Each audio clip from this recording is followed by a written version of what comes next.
I felt scared when they told us about it, because we were unaware of it until after he was actually born. A lot of times they find these things prior to, but finding out afterwards, it was a scare. It was quite a scare. I felt scared, nervous. I mean, when he says your child has a hole in his heart and a heart murmur, it's the biggest one he's ever heard. My brain instantly goes worst case scenario. He is better at that. So I was like, we're going to have surgery. So my thought, I was just more concerned and scared because he was so little, and yeah, that was scary. Yeah, it's kind of like what's next? Yep. You know, then what do we do? Like she said, doctor saying it's a large one, you know, and most of these things can heal on their own. And he said, you know, this most likely won't. And so he, you know, basically was telling us, prepare yourselves. Yeah, prepare ourselves, basically. He didn't say this has to happen, but we got to keep an eye on it. And if it doesn't look like it's going to heal, then surgery. We were basically in the hospital, in the room, about the second day. She's trying to feed him, and he wouldn't keep food down. He was literally choking. Yeah, he would, he would feed, but he would choke. And the reason, I guess, was because he was breathing so hard. His heart was beating so fast, but it wasn't transferring blood well. Right. And it was so just kind of his left ventricle had a large hole, so the blood was going in and out where it should have just been flowing, and that's what was causing him to basically run a marathon every day. But at first we didn't know that. The doctor came back. Our doctor, Dr. Stevens, came in and said, you know, it could be the muscle on the lower part of his stomach. It's not contracting well, so we need to do tests. So we went immediately from Lakeside Women's Hospital, where you're supposed to leave with your baby, happiness and all this, and we went straight to another hospital where they had to run tests to see if his stomach was working well.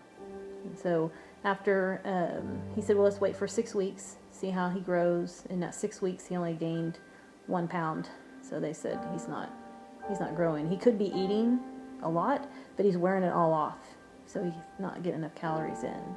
And at 6 weeks we had to go, we were checked into Children's Hospital because he wasn't eating at all.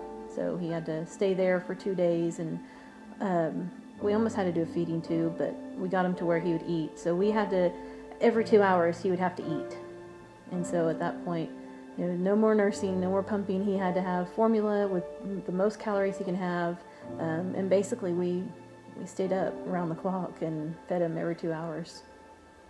And then at 8 weeks, we went back in, and they had been trying to do some medicine to have the hole grow back together, and it just wasn't working.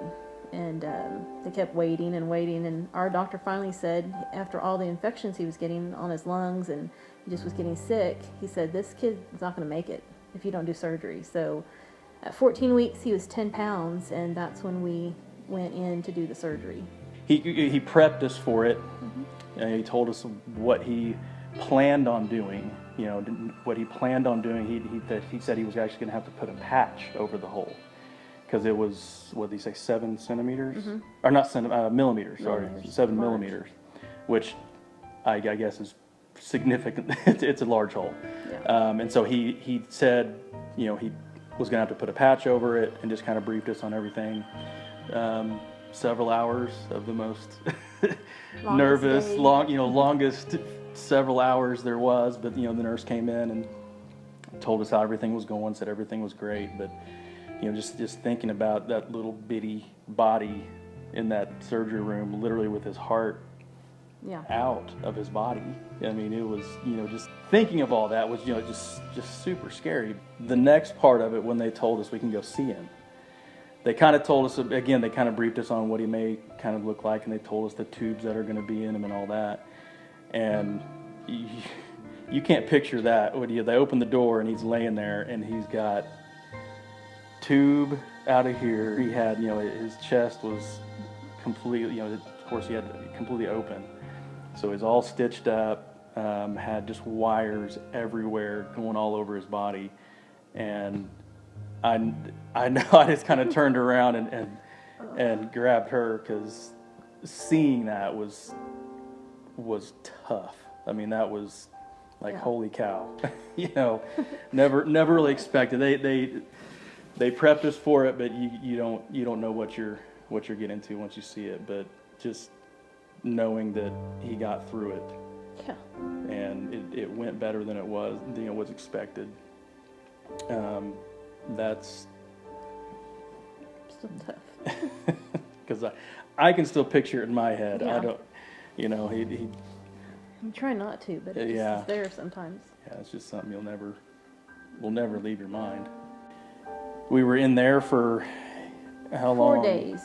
It was. It was- We were like, we really don't need to leave. You guys make sure he's good, and he did amazing. So Yeah, they said he was fast recovery. He just- extremely fast recovery on everything that they Yeah. did to him. But yeah, we were there for 4 days.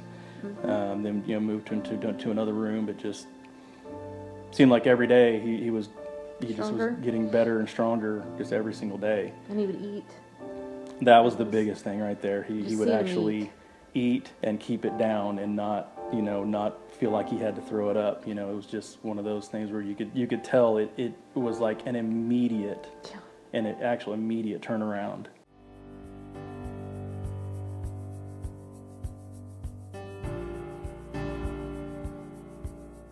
I don't think there was ever a negative checkup, okay, hey, yeah, we need to keep an eye on this or keep an eye on that. It was always, he's doing great. And so that, knowing how much his older brother likes sports and playing around and fighting and doing all that stuff, there's been no worries whatsoever, and I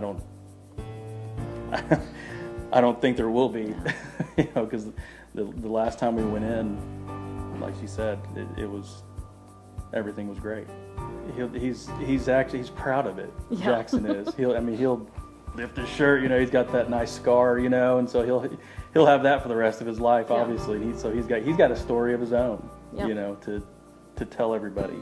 It just but doesn't yeah, hold him back. That's yeah. for sure. Not at all. I think he's pretty proud of it.